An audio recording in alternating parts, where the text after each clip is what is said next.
বন্দে পুরুষোত্তম, বন্দে পুরুষোত্তম, বন্দে পুরুষোত্তম। পরম প্রেমময় দয়াল শ্রী ঠাকুর অনুকূলচন্দ্র রাতুল চরণে আমার কোটি কোটি প্রণাম। ইষ্ট পরিবারের সকলের চরণে প্রণাম জানাই। যারা শুনছেন বা শুনবেন সকলকে আমার হৃদয় থেকে আনন্দিত জয়গুরু। এবং যদি কিছু ভুল বলে থাকি কমেন্টে জানিয়ে দিবেন।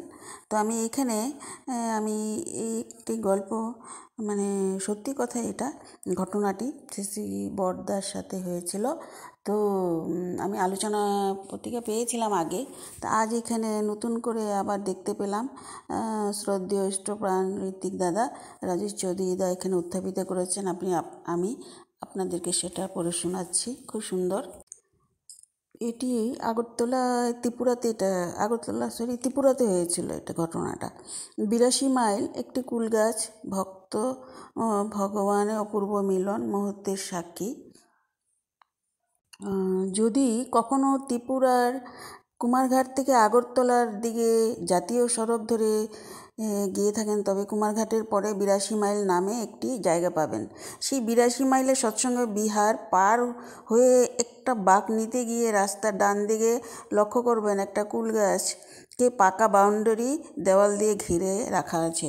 রাস্তার পাশে এত এত গাছগাছালি থাকতে এই একটি কুল গাছকে কী কারণে বিশেষভাবে পাকা দেওয়াল দিয়ে ঘিরে রাখা হয়েছে কখনো কৌতূহল জাগেনি? আজকে সেই কুল গাছের গল্পটি বলবো। সেই কুল গাছ একটি বিশেষ ঘটনার সাক্ষী। ভক্ত ভগবানের এক মিলন মুহূর্তে প্রত্যক্ষদর্শী হয়ে এই কুল গাছ অত্র এলাকার সকলের নিকটে এক বিশেষ শ্রদ্ধার পাত্র হয়ে আছে। ঘটনাটি 1979 সালে ফেব্রুয়ারি মাসে। সেই সময় এই কুল গাছ থেকে একটু দূরে ঘন জঙ্গলে ঘেরা একটা কুড়ের ঘরে এক দম্পতি বাস করত। শ্রী বিষ্ণুরমন দত্ত, তার স্ত্রী শ্রীমতী মায়াদেবী। মায়াদেবী নামটা হিন্দু পরিচয়বাহী হলেও সেই মাটি ছিলেন জাতিতে মুসলিম। মায়াদেবীর বাবা ও বিষ্ণু রমন দত্ত একসাথে কবিগান করত। সেই সূত্রে মায়াদেবীর সাথে বিষ্ণু রমন দত্তের পরিচয়, প্রণয় ও শেষে পরিণয়। বিয়ের পর বিষ্ণু রমন দত্ত ও তার স্ত্রী প্রীতি দত্ত মুসলিম নাম পরিবর্তন করে মায়াদেবী রাখেন। এই মাটি শ্রী ঠাকুরের সদ্দীক্ষায় দীক্ষিত ছিলেন। তখন শ্রী বদ্দা উত্তর পূর্ব ভারত পরিক্রমায় বেরিয়েছেন। আসাম পরিক্রমা সেরে তিনি অবস্থান করছেন ধর্মনগর পদ্মপুর এলাকায়। মায়াদেবীর কানেও গিয়েছিল শ্রী বদ্দার আগমন সংবাদ। তার মন আকুল হয়ে উঠিল শ্রী বদ্দাকে দর্শন প্রণাম করার জন্য। তখন 82 মাইল থেকে ধর্মনগর যেতে গাড়ি ভাড়া লাগতো 2.5 টাকা। মায়াদেবী স্বামীর কাছে আবদার করলেন যে এই গাড়ি ভাড়াটুকু দিতে, কিন্তু স্বামীর স্বভাবে একটু কৃপণ, তার উপর শ্রী ঠাকুর ও শ্রী বর্মা সম্পর্কে নানান ভ্রান্ত ধারণায় বিভ্রান্ত ছিলেন। মায়াদেবীর আবদার শুনে একটা ধমক দিয়ে চুপ করিয়ে দিলেন তিনি। শ্রী বদ্দা বাড়ির এত কাছাকাছি অবস্থান করছেন, অথচ তাকে দর্শন প্রণাম করার সুযোগ থেকে বঞ্চিত হবেন এই ভেবে মায়াদেবী তার কুড়ের ঘর ঠাকুরের আসনে সামনে বসে খুব কান্নাকাটি করছেন। এই মন খারাপ নিয়ে সংসারের কাজকর্ম করছেন। রাতে স্বপ্ন দেখলেন শ্রী বদ্দার সামনে গিয়ে প্রণাম করছেন, 2 চোখ ভরে তাকে দর্শন করছেন। ঘুম ভেঙে গেল ভোরবেলা। ইষ্টিবৃতি করতে করতে ঠাকুরের সামনে বসে আবার কাঁদছেন। সেই দিন 19 ফেব্রুয়ারি দুপুরবেলা শ্রী বদ্দা সদল বলে ধর্মনগর থেকে আগরতলা অভিমুখে রওনা হলেন। পেছনে অনেকগুলি গাড়ির লম্বা লাইন। বেলা 2:30 নাগাদ তিনি 82 মাইল এলাকায় পৌঁছলেন। রাস্তার পাশে একটা কুল গাছ দেখে তিনি চালক মোহনদাকে নির্দেশ দিলেন গাড়ি থামাতো। শ্রী বদ্দার গাড়ি থামলো, সাথে পিছনের লম্বা কনভয়গুলিও থেমে গেল। শ্রী বদ্দা এগিয়ে গেলেন কুল গাছটির দিকে এবং গাছভর্তি পাকা কুল। তিনি নির্দেশ দিলেন এক গুরু ভাইকে কুল পাড়তে। তো কুল পেরে নিয়ে আসা হলো এবং তো বলছে কি, কুল তো আনলি, নুন কোথায়, তোকে নুন কোথায় পাবো?